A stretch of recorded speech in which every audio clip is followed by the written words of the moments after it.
शांति।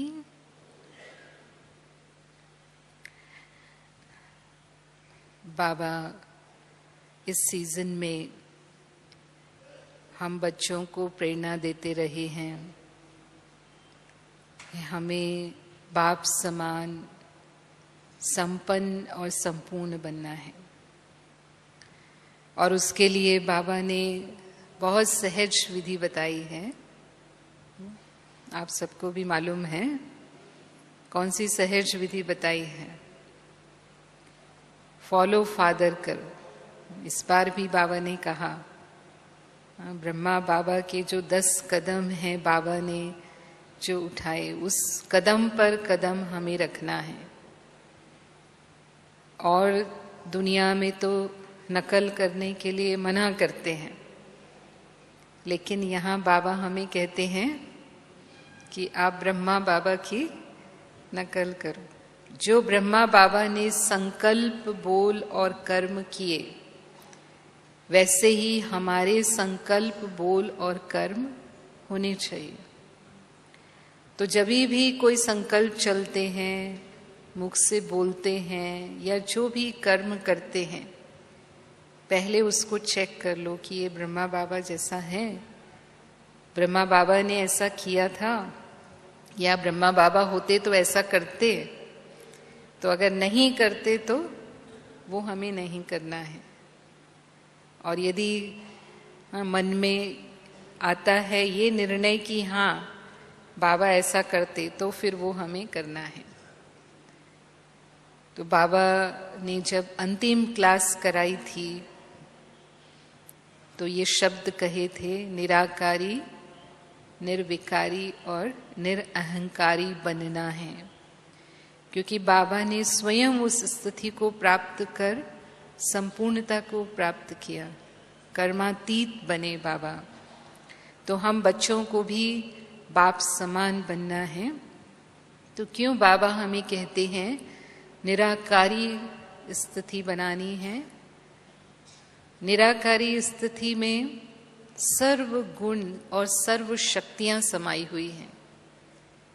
ये आत्मा का अनादि स्वरूप है। जब हम परम धाम में अपने उस स्वरूप को महसूस करते हैं तो ये संपूर्ण पवित्र सर्व शक्तियों के सार का स्वरूप है। संपूर्ण स्थिति है आत्मा की। और जैसे ही हम उस निराकारी बिंदु रूप स्थिति का अनुभव करते हैं, हम अपनी उस ऊंची स्थिति को सहज अनुभव कर पाते हैं। आत्मा में ही सर्व गुण समाये हैं। जैसा हम जब पहली बार बाबा के घर में आते हैं और हम आत्मा का लेसन सुनते हैं, तो हमें समझाया जाता है आत्मा शांत स्वरूप है, प्रेम स्वरूप है, आनंद स्वरूप है, शुद्ध है, पवित्र है।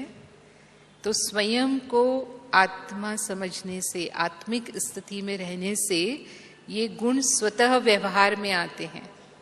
क्योंकि जैसी स्मृति वैसी स्थिति बनती है। तो हमें मेहनत नहीं करनी पड़ती। और जितना हम आत्मिक स्थिति में रहते हैं, उतना दूसरे भी हमसे वो महसूस करते हैं। वो रूहानियत हम में दिखाई देती है। हमारी दृष्टि और वृत्ति लोगों को न्यारी महसूस होती है। आज की मुरली में भी आपको ध्यान होगा, बाबा ने बहुत इस बात पर अटेंशन दिलवाया कि 1 सेकंड में जब चाहो इस देह से न्यारे हो जाओ। हो सकते हैं।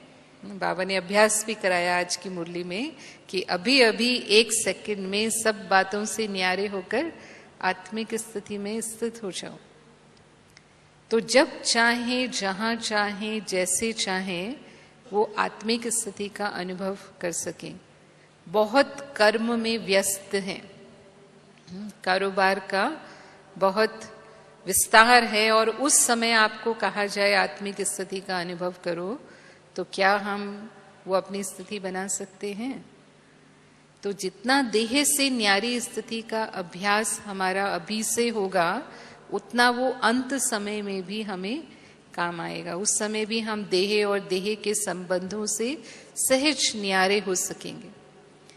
पर होता क्या है, सुबह क्लास में आते हैं, योग करते हैं या अमृत वेले योग करते हैं, तब तो थोड़ा समय आत्मिक स्थिति रहती है, वो भी थोड़ा समय, पूरा समय रहती है नहीं।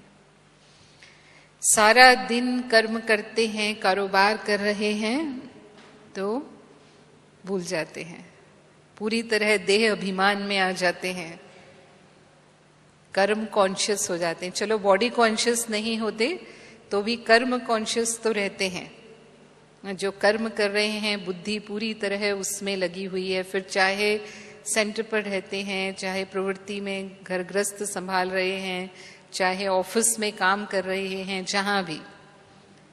फिर शाम को जब योग का समय होता है, और अगर हमने योग के लिए समय निकाला, योग में बैठे, तो फिर थोड़ा समय आत्मिक स्थिति बनाई। और अगर रात को सोने से पहले अगर हमारा नियम है कि बाबा को गुड नाइट करके ही सोना है, जैसे बाबा ने हमें पिछली मुरली में कहा कि बच्चे गुड नाइट करें या ना करें, लेकिन बाबा जरूर बच्चों से गुड नाइट करते हैं, तो फिर उस समय हो सकता है कि कुछ पलों के लिए हम उस आत्मिक स्थिति को अनुभव करते हैं, और बाकी सारा दिन देही अभिमानी स्थिति नहीं रहती है। और इसीलिए बाबा को रोज रोज हमको मुरली में याद दिलाना होता है।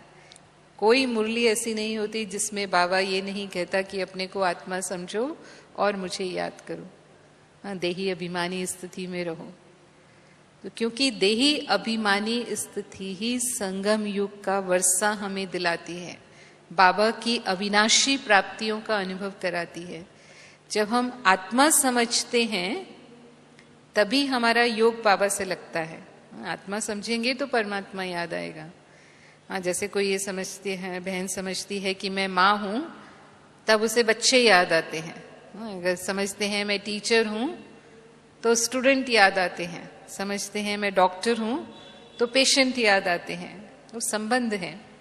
ऐसे ही आत्मा का संबंध परमात्मा से है। आत्मा समझेंगे तो बुद्धि की लाइन क्लियर होगी और बाबा से हम एकाग्रता से योग का अनुभव कर पाएंगे। नहीं तो बुद्धि व्यर्थ संकल्पों में जाती है, इधर उधर की बातों में सहज चली जाती हैं, और जो ज्वालामुखी योग की स्थिति का अनुभव होना चाहिए, जो लगन में मगन स्थिति का अनुभव होना चाहिए, लवलीन स्थिति का अनुभव होना चाहिए योग में, वो अनुभव नहीं होता है। वो तभी होगा जब हम निराकारी स्थिति में बाबा को याद करेंगे। अशरीरी स्थिति इस तरह की स्थिति है कि यदि उस स्थिति में हमें कोई शारीरिक रोग भी होता है, मानो कोई दर्द हो रहा है या कोई तकलीफ हो गई उस समय, और हमने अपनी आत्मिक स्थिति या शरीरी स्थिति बनाई, तो वो दर्द हमें महसूस नहीं होगा या बहुत कम महसूस होगा, जिसे हम आसानी से सहन कर लेंगे, क्योंकि कर्म भोग कर्म योग में बदल जाता है।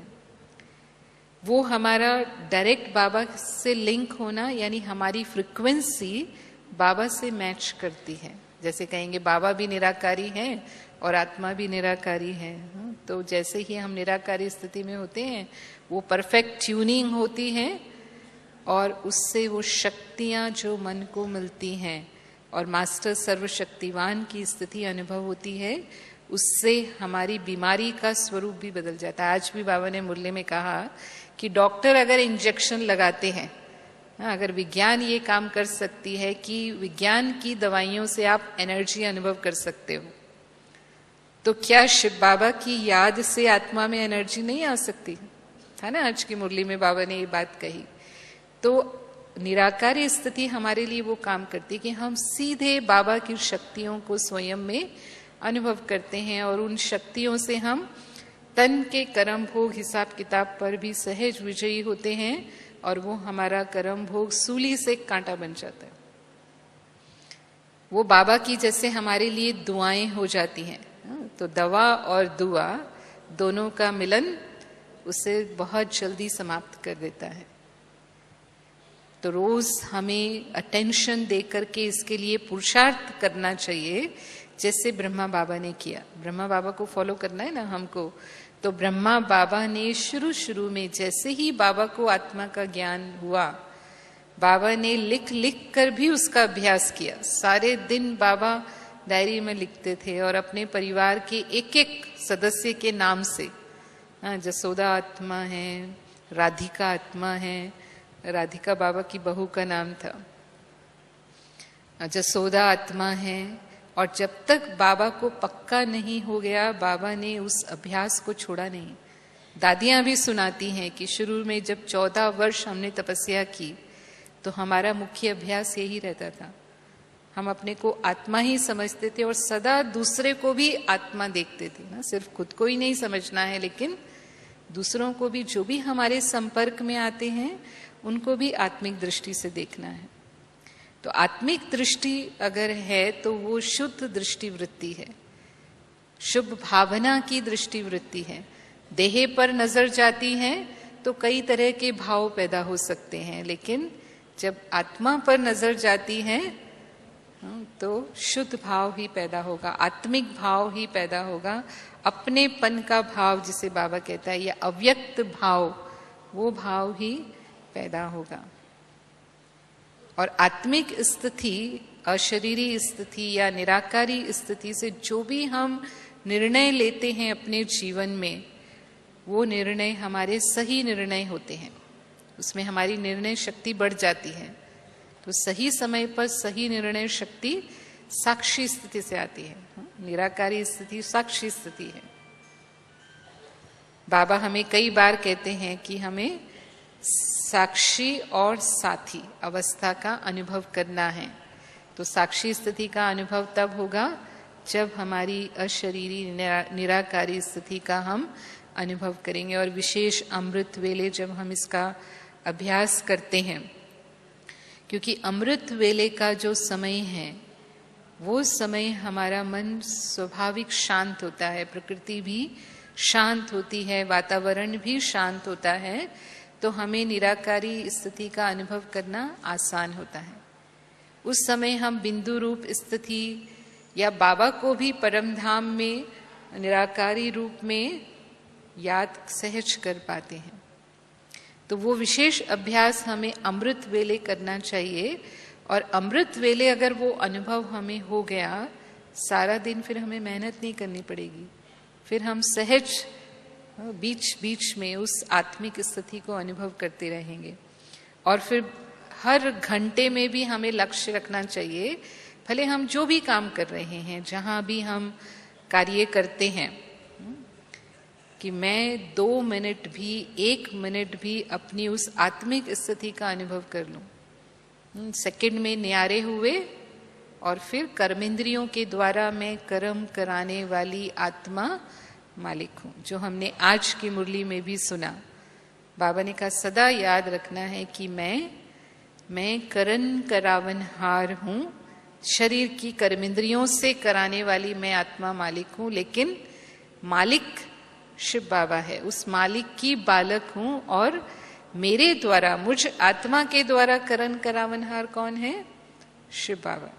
तो शिव बाबा मुझ आत्मा के द्वारा करन करावनहार है और मैं आत्मा कर्मेंद्रियों के द्वारा करन करावनहार हूं। तो सदा ये स्मृति अटेंशन देकर के भी हमें बनानी है कि मैं नमित हूं।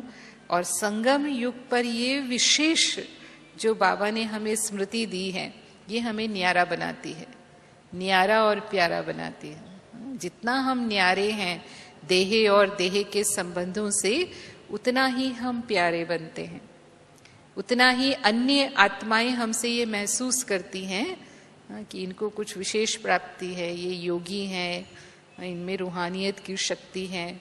तो आपको सेवा बोलकर नहीं करनी पड़ेगी, आपका स्वरूप ही सेवा करेगा। इसको बाबा कहता है चेहरे और चलन से सेवा करो। लेकिन अगर निराकारी स्थिति नहीं है, सारा दिन देह अभिमान में ही गुजर गया, तो हम भी उन लोगों की तरह ही दिखाई देते हैं, वो न्यारापन हमारे में नजर नहीं आता है। तो स्मृति का ही न्यारापन है और उस न्यारेपन को हमें अनुभव करना है। फिर दूसरा बाबा निर्विकारी स्थिति के लिए कहते हैं, निर्विकारी स्थिति अर्थात संपूर्ण पवित्र स्थिति, जब आत्मा में विकार का अंश वंश भी ना हो। काम, क्रोध, लोभ, मोह, अहंकार, ईर्ष्या, द्वेष, आलस्य, भय, हाँ, ये सब बाबा कहते हैं विकार हैं। तो मोटे रूप में जैसे ही हम ब्राह्मण बनते हैं, हमारे सब विकार छूटने लगते हैं। कहते हैं कि देह अभिमान ही सब विकारों की जड़ है। तो देह अभिमान कम होने लगता है तो विकार भी अपने आप कम होने लगते हैं। लेकिन उनका जो अंश वंश है, माया का वो जो रॉयल रूप है या सूक्ष्म रूप है, उसके लिए बाबा कहते हैं परखने की शक्ति चाहिए। अगर उतनी परखने की शक्ति है तब हम उसको जीत पाते हैं, नहीं तो वो माया अपना चांस लेती रहती है। आज की मुरली में भी बाबा ने इस बात को अंडरलाइन किया कि किसी ना किसी व्यक्ति के रूप में, परिस्थिति के रूप में माया अपना चांस ले लेती है। तो अगर हम काम विकार की बात करते हैं तो ब्राह्मण जीवन का फाउंडेशन ही पवित्रता है। तो हम ज्ञान में आते ही इसको अंडरलाइन करते हैं, बाबा के श्रीमत के अनुसार अपने जीवन को पवित्र बनाते हैं, ब्रह्मचर्य का पालन करते हैं। लेकिन सूक्ष्म रूप में बाबा कहता है, यदि मैं किसी से प्रभावित हूं, मुझे देह की आकर्षण नहीं है लेकिन और भी आकर्षण तो हो सकती है, मानो उसके गुणों से मैं प्रभावित हूं। कोई भी आत्मा है, किसी के गुण मुझे अच्छे लगते हैं, किसी का सहयोग देना, किसी का बात करना, किसी की पर्सनालिटी वो मुझे अच्छी लगती है और उस कारण उस आत्मा से मेरा लगाव है।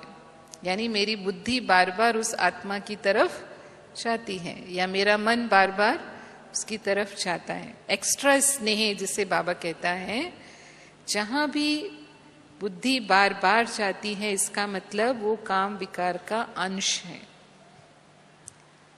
तो वो हमें चेक करके चेंज करना है और उसकी निशानी है, योग में हम बैठेंगे तो हमारी बुद्धि बाबा की तरफ नहीं जाएगी। जिस आत्मा की तरफ आपका आकर्षण है, बुद्धि उस आत्मा की तरफ जाएगी। आप उसे ज्यादा याद करेंगे, बाबा की बजाय उस आत्मा को ज्यादा याद करेंगे। तो आप बाबा से शक्ति नहीं ले रहे, बाबा से आपको स्नेह और शक्तियों का अनुभव होना बंद हो जाता है। और आत्मा की शक्तियां तो सीमित हैं। आप आत्मा को याद करेंगे तो क्या प्राप्ति होने वाली है? प्राप्ति नहीं होगी, बल्कि हिसाब किताब बन रहा है।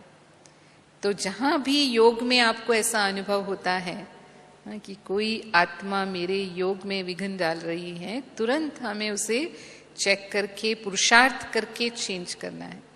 वो अंश वंश भी काम का हमारे अंदर नहीं होना चाहिए। फिर दूसरा बाबा कहता है क्रोध की बात। तो जब हम बाबा के बच्चे बनते हैं तो क्रोध को भी हम मोटे रूप में जीत लेते हैं। हम बोल बोल कर, चिल्ला कर गुस्सा नहीं करते, ये सब हम बंद कर देते हैं, है ना। और हमारे घर वाले भी महसूस करते हैं कि जब से ये आश्रम में जाते हैं तब से इनके अंदर बहुत अच्छा परिवर्तन आया है। ये पहले बहुत गुस्सा करते थे लेकिन अब गुस्सा नहीं करते हैं। लेकिन अगर आपका अभी भी कंट्रोल नहीं है, ब्राह्मण बनने के बाद भी, जैसे बाबा कई बार कहते हैं कि काम विकार जिसे दुनिया मुश्किल समझती है उससे तो बाबा के बच्चे जीत लेते हैं। हाँ, लेकिन क्रोध को जीतना, जो हमारे शास्त्रों में भी यादगार है कि बड़े बड़े ऋषि मुनि जो हुए, जैसे विश्वामित्र, दुर्वासा, हाँ, वो भी अपने क्रोध को नहीं जीत पाए।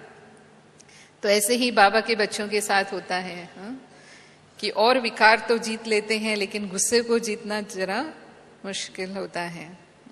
कई बार बाबा ने हमें ये होमवर्क भी दिया है कि हमें बिल्कुल क्रोध मुक्त बनना है।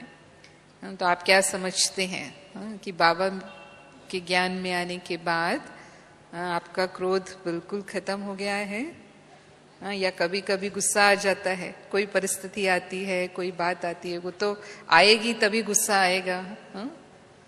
जो समझते हैं कि हमने पूरी तरह, हमें गुस्सा बिल्कुल नहीं आता है, मन में भी नहीं आता है, बोल के तो नहीं करते हैं, लेकिन मन में भी नहीं आता है। मन में तो आ जाता है ना, अगर बोल के नहीं करते हैं तो। वो हाथ उठाएं।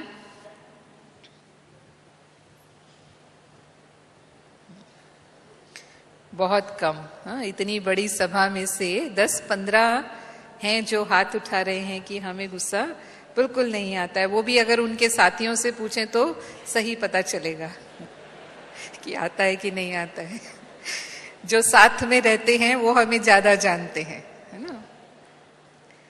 तो खैर, जो भी कारण से अगर हम गुस्सा करते हैं तो फिर हमें वो चेक करना है और चेंज करना है। गुस्से का सूक्ष्म रूप बाबा कहता है, मानो किसी ने मेरी बात नहीं मानी। गुस्सा सामान्यतः ऐसे ही आता है, किसी ने मेरी बात नहीं मानी या किसी ने कोई गलती कर दी, आप जो चाहते हैं वैसा वो नहीं कर रहे हैं, तो गुस्सा आने का कारण बनता है। तो यहाँ हमें समझना है कि बाबा ने कहा हर एक आत्मा का अपना पार्ट है। आप जैसा सोचते हैं वैसा वो आत्मा नहीं सोचती है। उसका सोचने का ढंग हमसे अलग हो सकता है। तो अगर हम अपनी बात मनवाना चाहते हैं तो हम उसकी भी बात समझने की कोशिश करें कि वो हमारी बात क्यों नहीं मान रही है।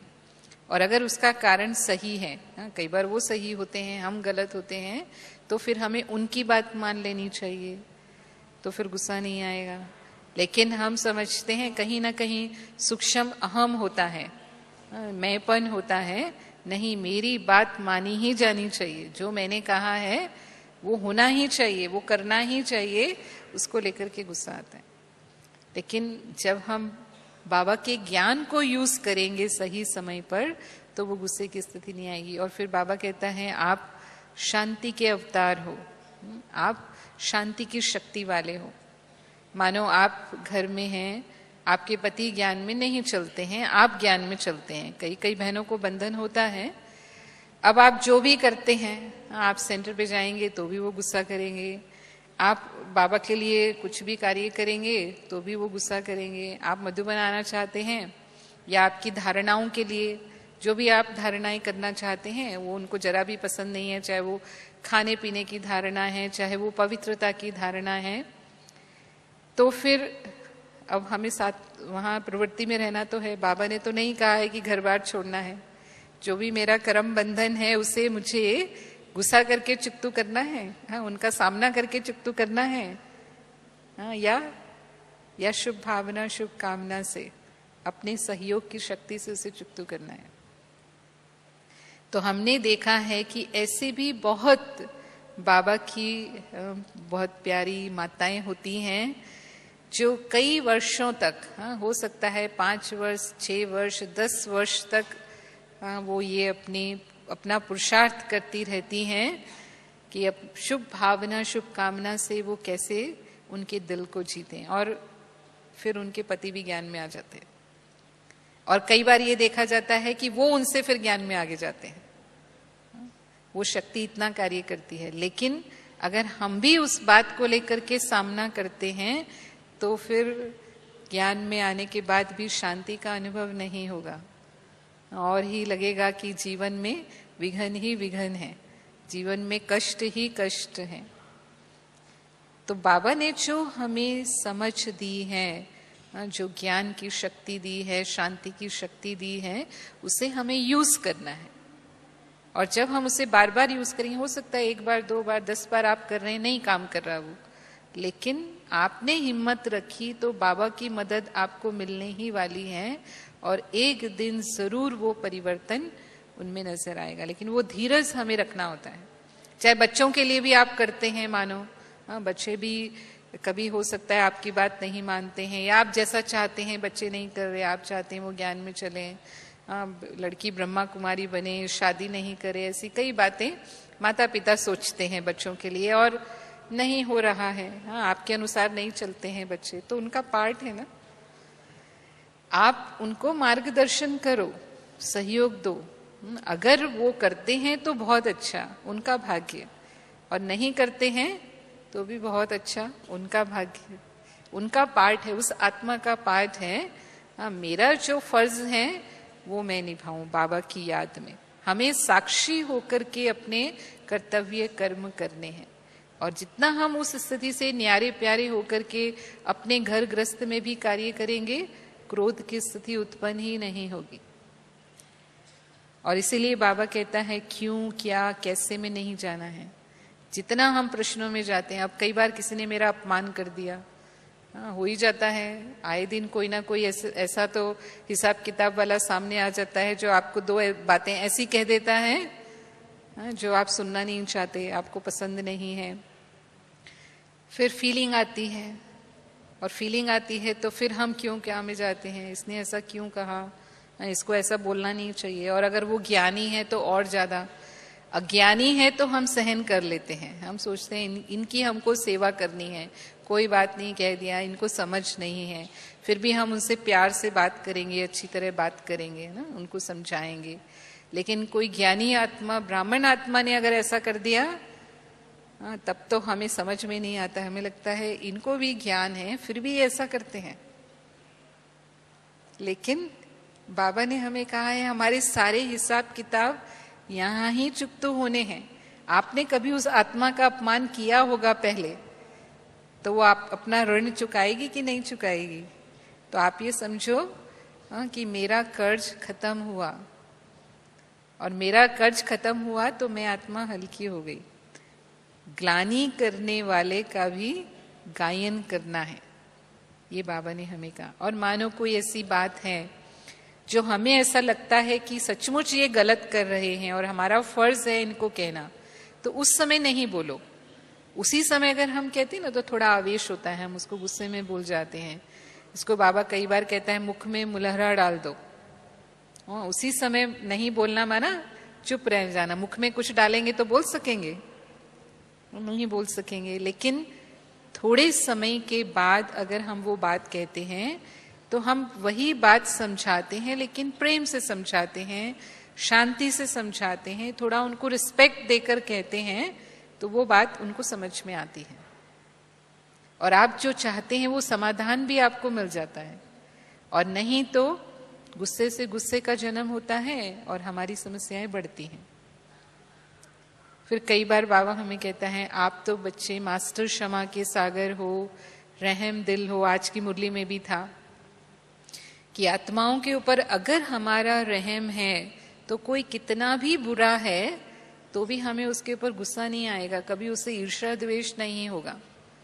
नहीं, वो रहम की भावना हमारे अंदर होनी चाहिए, क्षमा की भावना होनी चाहिए। गलती तो करते ही है ना, तमो प्रधान समय है ही कलयुग का समय, तो आत्माओं से हम ज्यादा अपेक्षा नहीं कर सकते, लेकिन हम क्षमा कर दें। हम क्षमा के सागर के बच्चे हैं। हमारे इतिहास में हम सुनते हैं, ब्रह्मा बाबा की जीवन कहानी में हम सुनते हैं बाबा के सामने कैसे कैसे बच्चे थे, बाबा का कितना अपमान किया। बाबा अपने लौकिक जीवन में इतने सम्मानित थे, हीरे जवाहरात के व्यापारी थे, रॉयल फैमिली से उनका संबंध था। लेकिन जैसे ही शिव बाबा की प्रवेशता हुई, ओम मंडली शुरू हुई, कितना अपमान, कितनी गालियां बाबा को सुननी पड़ी। लेकिन क्या कभी बाबा विचलित हुए? क्या कभी बाबा फीलिंग में आए?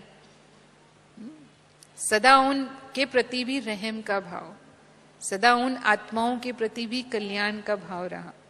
यहां तक कि कहते हैं कि बाबा को एक गोली मारने भी आया, एक सरदार जी बाबा को जान से मारने के लिए आया। तो बाबा की स्थिति से उसको गुरु नानक देव का साक्षात्कार हो गया और उसने बाबा को सच सच बता दिया कि बाबा मैं तो आपको मारने के लिए आया था।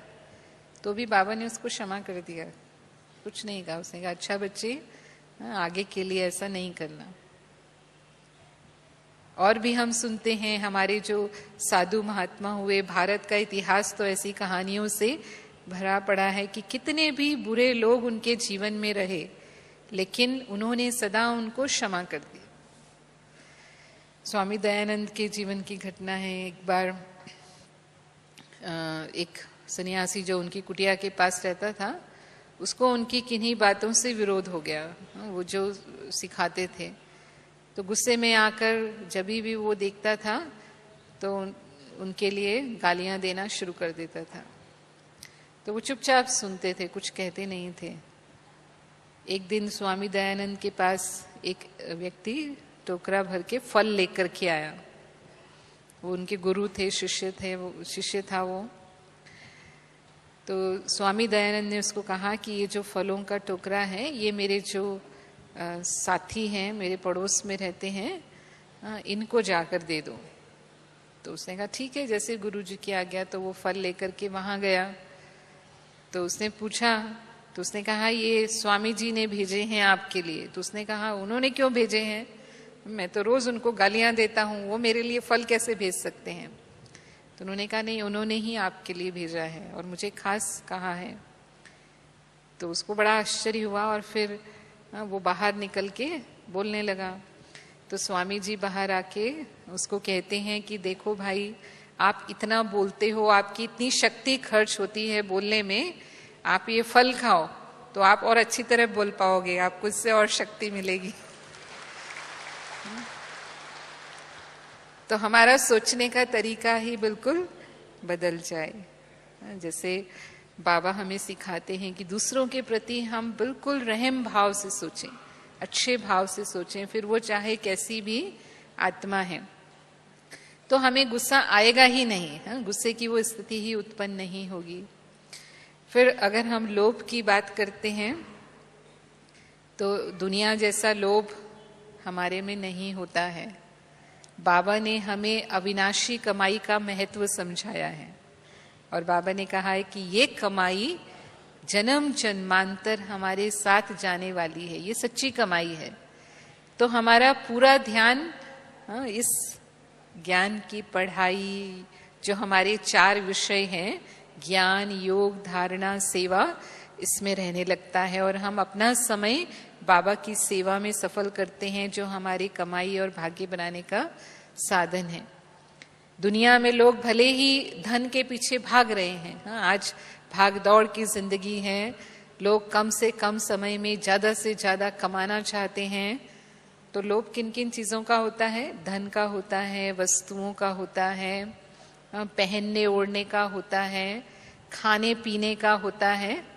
कई प्रकार का लोभ इंसान के अंदर आ सकता है। तो धन का लोभ तो बाबा के बच्चों को इतना नहीं रहता। कोई कोई होंगे, वो रेयर होते हैं, लेकिन ज्यादातर, और जैसे कबीर दास जी ने कहा, गोधन गजधन बाजी धन और रतन धन खान, जब आवे संतोष धन सब धन धूरी समान। तो वो संतोष का गुण, संतुष्टता का गुण बाबा हम बच्चों में भर देते हैं, क्योंकि बाबा हमें बेहद की प्राप्ति कराते हैं। तो हम हद की प्राप्ति के पीछे इतना नहीं जाते। लेकिन दूसरे जो सूक्ष्म अंश वंश हैं लोभ के, खाने पीने का, तो ब्राह्मणों को खाने पीने का वैसे भी प्रसिद्ध होते हैं। दुनिया में भी जो ब्राह्मण होते हैं वो उसमें प्रसिद्ध होते हैं कि यजमान के यहाँ जाएंगे तो अच्छी तरह वो खाएंगे। तो भोजन में कई बार हम यही होना चाहिए, ये पसंद है, ऐसा खाना मिलेगा तो खाएंगे, और नहीं तो भूखी खत्म हो जाती है। तो बाबा कहता है 36 प्रकार का भोजन मिले तो भी बहुत अच्छा, और सूखी रोटी और गुड़ मिले तो भी बहुत अच्छा। ये स्थिति है कि हर हाल में हम एक समान हैं, और अंतिम पेपर यही होने वाले हैं। तत्व भी बाबा कहते हैं, प्रकृति के जो 5 तत्व हैं वो भी आपका पेपर लेंगे। तो इस रूप में आएगा कि हो सकता है खाने पीने को कुछ भी ठीक से ना मिले, पीने को पानी भी ना मिले। एक मुरली में बाबा ने कहा आप सोने की अंगूठी भी देंगे तो भी पीने का पानी नहीं मिलेगा। बाबा के बच्चों के सामने तो शायद ऐसी स्थिति नहीं आएगी, लेकिन फिर भी हमें हर परिस्थिति के लिए तैयार रहना। ऐसा नहीं कि ये मेरा बंधन बन जाए, कि उसके बिना मेरा काम नहीं चलता है। ऐसे ही पहनने ओढ़ने के लिए हमें ऐसा ही चाहिए। तो यहाँ भी बाबा कहता है कि अगर बहुत अच्छा कपड़ा है, 8-10 ड्रेस, 20 ड्रेस, लालच किसको कहते हैं? जितनी आवश्यकता है उतना मेरे पास है, लेकिन उससे भी ज्यादा हम इकट्ठा करते जाते हैं। 50 ड्रेस होंगे, लेकिन फिर भी और भी हम ले आएंगे। 20 जूते पड़े हैं, फिर भी और भी हम तो हम क्यों अपना व्यर्थ खर्च करेंगे? हमें बाबा की सेवा में उसे सफल करना है, वो हमारा भाग्य बनाने वाला है। तो जितनी आवश्यकता है उतना ही, उससे ज्यादा का संग्रह हमें नहीं करना है। अगर वो है तो वो लोभ का अंश है। तो बहुत अच्छा कपड़ा मिला तो भी बहुत अच्छा, चतियों वाला मिल गया, हाँ, कभी पुराना कपड़ा पहनना पड़ता है तो भी खुश है, उतने ही खुश हैं जितना कि नया वस्त्र पहनने में हम खुश होते हैं। और मोह, अगर हम मोह की बात करते हैं तो लोभ और मोह कहते हैं एक सिक्के के दो पहलू हैं। हाँ, लोभ होता है इच्छाओं के लिए, हाँ, जो चीजों की मुझे चाहना है। तो बाबा हमेशा हमें कहता है कि जो साधन है वो भले आप यूज करो। हाँ, साधन आज के जमाने में विज्ञान के द्वारा हमें बहुत मिले हैं, लेकिन साधन हमारी साधना को डिस्टर्ब नहीं करे। जो हमारा बाबा के साथ योग है वो साधनों की मदद से बढ़ना चाहिए। हमारी योग की स्थिति, ज्ञान की स्थिति बढ़नी चाहिए। अगर वो हमें बढ़ाने में मदद कर रहा है तो सही है, लेकिन अगर उस साधन के कारण मेरी स्थिति में गिरावट आ जाती है, मेरा ज्यादा समय उसमें चला जाता है। हाँ, कई बार हम देखते हैं आजकल के जो यूथ है ना, उनके हाथ में ऐसे ऐसे मोबाइल होते हैं, हाँ, या वो लैपटॉप यूज करते हैं, इंटरनेट होता है उसमें, हाँ, सारा समय वो उसमें लगे हुए हैं और अपना पूरा टाइम और एनर्जी उसमें गंवा रहे हैं, अपने समय को व्यर्थ में गंवा रहे हैं।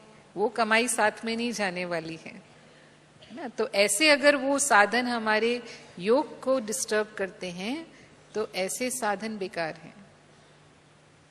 और फिर कई बार उसका ये भी लोभ होता है ना, नए नए मॉडल निकलते रहते हैं हर चीज के। आजकल तो हर एक साल में चीजें बिल्कुल नई तरह की निकल आती हैं। फिर वो पुरानी हो गई, अब मुझे नई चाहिए। तो अगर हमारी बुद्धि उसमें ही लगी हुई है सारा टाइम, अगर हमारा टाइम और एनर्जी उसमें जा रहा है तो हमारी कमाई तो जमा नहीं हो रही है। तो लोभ होता है चाहना, हाँ, और मोह होता है जो पहले से मेरे पास है उससे हमें लगाव हो जाता है, उसको हम छोड़ना नहीं चाहते, अटैचमेंट जिसको बोलते हैं। फिर चाहे वो व्यक्ति है, वस्तु है, और जितनी मात्रा में हमारा मोह होता है किसी भी वस्तु व्यक्ति से, उतना ही अगर वो खोती है तो हमें दुख होता है। ये मोह की निशानी है, इसलिए कहते हैं मोह ही दुख का कारण है।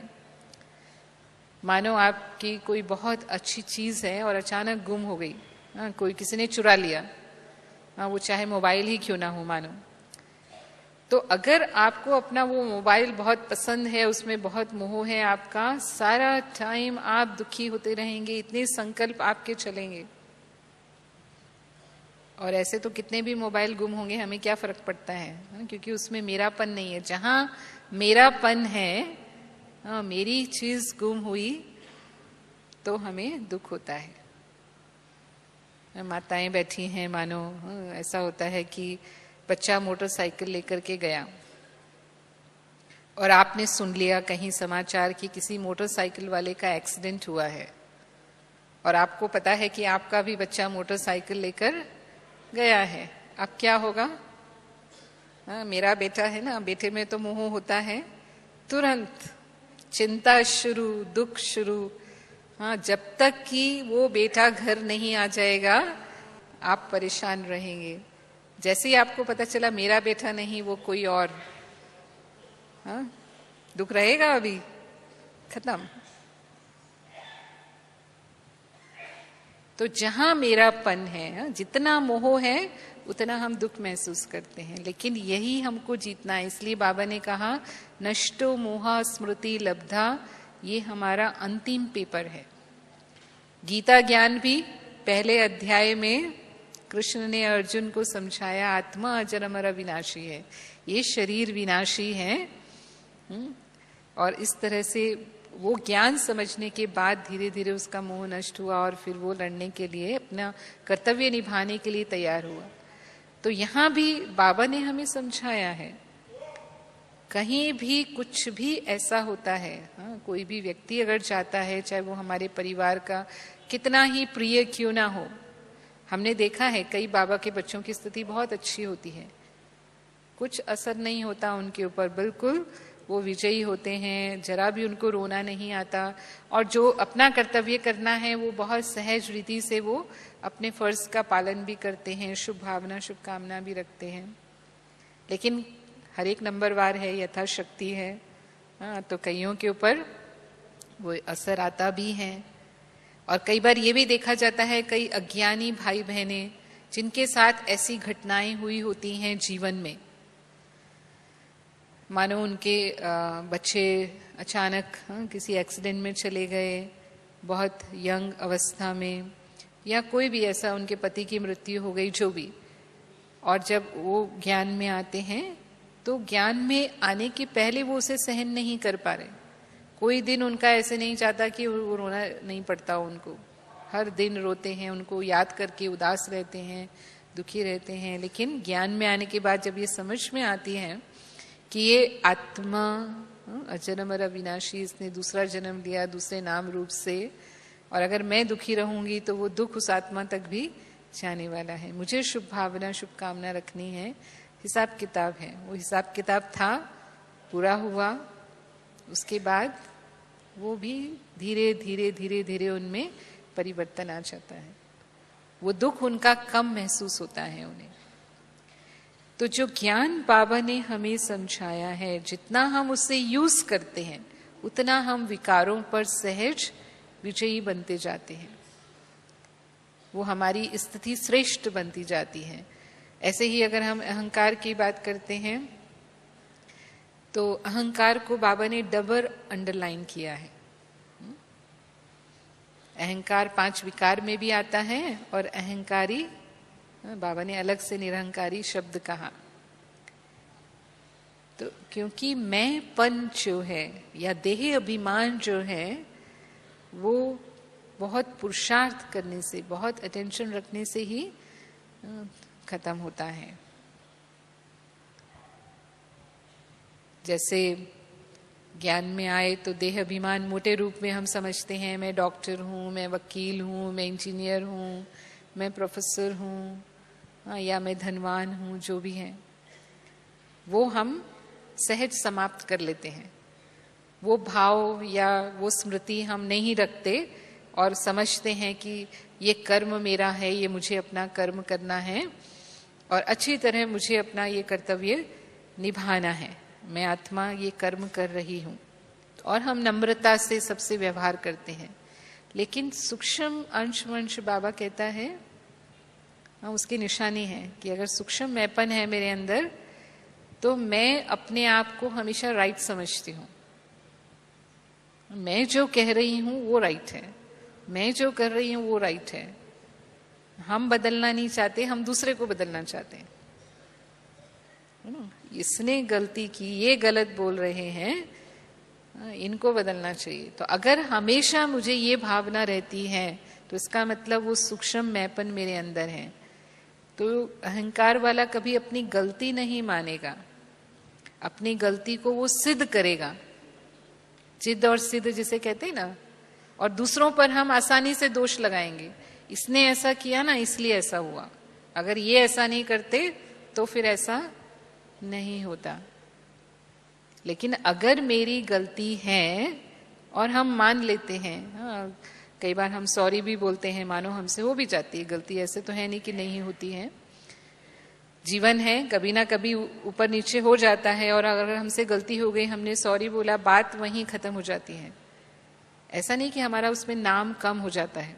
कई बार लोग समझते हैं अगर मैंने अपनी गलती मान ली ना तो मेरा नाम कम हो जाएगा, मेरी कमजोरी समझी जाएगी। हम अपना नाम कम नहीं होने देना चाहते, किसी की नजरों में गिरना नहीं चाहते हैं। उसे बचाने के लिए, जैसे बाबा कई बार कहते हैं, चालाकी से चलते हैं। लास्ट संडे को जो मुरली थी, जो बाबा ने सत्यता के ऊपर चलाई, कि फिर हम थोड़ा चालाकी से चलना शुरू करते हैं, जिसे हम युक्ति कहते हैं।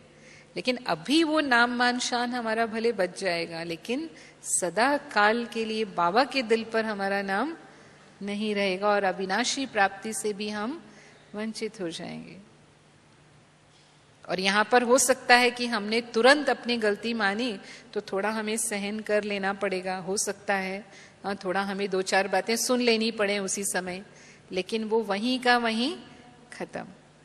और बाबा की मदद और मिलेगी क्योंकि हमने बाबा की आज्ञा का पालन किया, उस चीज को हमने सहन किया। फिर अगर अहंकार है तो वो कभी भी दूसरों को सम्मान नहीं देना चाहते, दूसरों की तारीफ नहीं सुन सकते हैं। अगर आपके सामने किसी की तारीफ की जा रही है, उनकी विशेषता है, वो बात कही जा रही है, तो हम क्या करेंगे, उनकी 1-2 जो कमियां हैं, अब कमियां भी हर एक में होती हैं, तो हो सकता है हमारे व्यवहार में वो कमियां दिखाई दी हों उनकी, तो हम वो जरूर सुनाएंगे, अरे आपको पता नहीं है, हाँ ये भी है उनके अंदर, आपने कभी ध्यान नहीं दिया इस बात पर। तो हमें उनकी वो तारीफ अच्छी नहीं लगती, जिसे हम ईर्ष्या कहते हैं। तो ईर्ष्या का जो भाव होता है वो अहंकार होने पर या सूक्ष्म में देहाभिमान होने पर तुरंत जागृत हो जाता है। इसलिए हम उनका सम्मान नहीं कर सकते, माना दिल से हम रिस्पेक्ट से उनसे बात नहीं करेंगे। हम हमेशा आशा करेंगे दूसरे मेरा सम्मान करें। और अभिमान है तो बाबा कहता है अपमान की फीलिंग भी जल्दी आती है, बहुत जल्दी फीलिंग में चले जाएंगे। लेकिन अगर अभिमान नहीं है तो फिर हमें फीलिंग नहीं आती है। जो बात जैसी है वैसे हम समझकर तुरंत अपने आप को परिवर्तन कर लेते हैं। हमारे अंदर वो महसूसता की शक्ति होती है और महसूसता सहज परिवर्तन करा देती है। तो बाबा ने जैसे अपने जीवन में निराकारी, निर्विकारी, निरहंकारी स्थिति बनाई, ऐसे ही हम बच्चों को भी वो निराकारी, निर्विकारी, निरअहंकारी स्थिति बनानी है। मैंने कहा जैसे हमने ज्ञान में आने के बाद जरूर ये स्थिति के ऊपर पुरुषार्थ किया है, काफी हद तक हम बाबा के बच्चे इसमें सफल भी होते हैं, लेकिन उसके जो सूक्ष्म स्वरूप हैं उन्हें हम पहचाने और उन्हें पहचानते हुए उस रिफाइंड पुरुषार्थ को करके अपने अंदर पूरा बाप समान परिवर्तन ला करके बाबा समान स्थिति बना सकें। यही बाबा की हम बच्चों के प्रति शुभ आशाएं हैं। ओम शांति।